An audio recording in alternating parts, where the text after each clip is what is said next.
May napakaganda pong kwento tungkol po sa isang maliit na bata na 5 years old. Isang araw siya po ay pumunta sa isang drugstore at may dala-dala po siyang pera nilagay po sa counter. Sabi po sa pharmacist, "Sir, meron po ba kayong binebentang gamot na himala?" Nagtataka ito pong pharmacist. "Anong ibig mo sabihin?" Sabi po ng maliit na bata, "Sir, ito po lahat ng naipon ko. Nag-iipon po ako para makabili ako ng bisikleta. Pero ngayon po, may sakit yung aking ina. At sabi po ng doktor na tanging himala na lang po ang makakapagpagaling sa kanya. Meron po ba kayong gamot na himala?" At sabi po ng pharmacist, "Bata, walang himala dito. Pero kung gusto mo ng himala, libre lang. Tabi ng drugstore ay may simbahan, pumunta ka kay Jesus. Magdasal ka sa Kanya.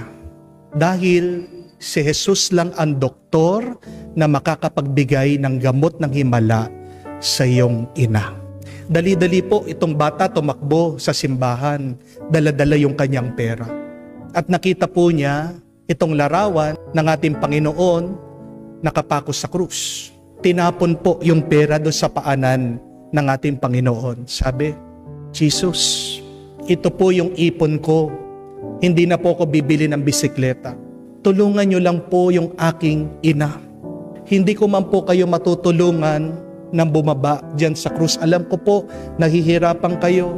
Alam ko po, maraming nagdadasal sa inyo. Alam ko po, busy kayo. Pero mahal na mahal ko po yung aking ina. Sige na po, tulungan niyo yung aking nanay." Pero kahit na paano po siya magdasal, tahimik lang daw po si Jesus sa krus. Hanggang sumagot po ulit itong bata. Sabi niya, "Kung hindi niyo po ako matutulungan, pupunta na lang po ako doon sa inyong ina, si Mama Mary. Di ba mahal na mahal niyo din po yung inyong ina? Pwede niyo po ba tulungan yung ina ko din? Magpapatulong lang po ako sa inyo." At habang po palang nagdadasal yung bata, napadaan yung parish priest, yung pare, naririnig siya.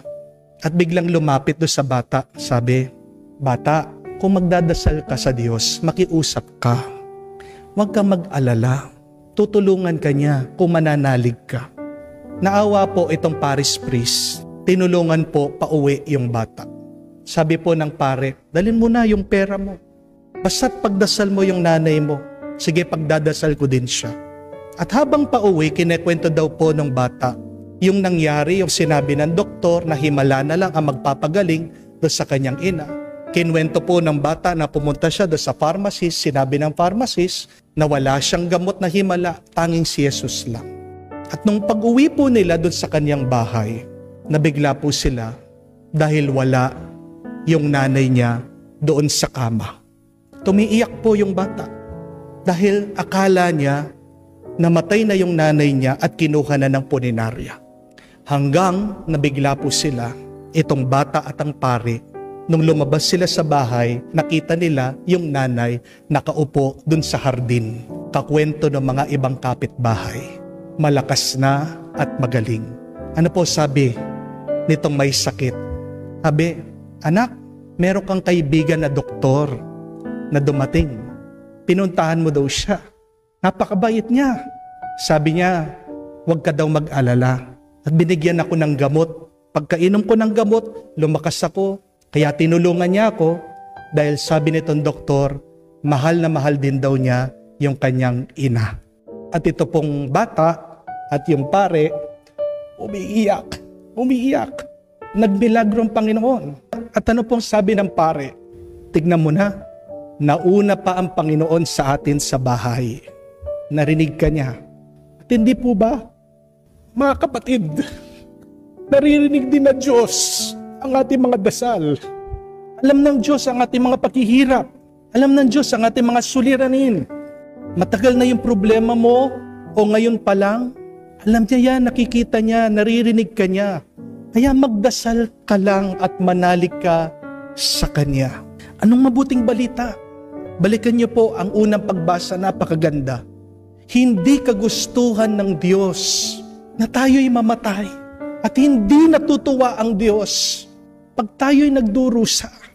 Kaya nga, gagawin niya ang lahat para matulungan tayo. Bakit tayo naghihirap? Anong paliwanag ng karunungan ng libro? Ito ay dahil sa masama at madalas kasalanan din natin.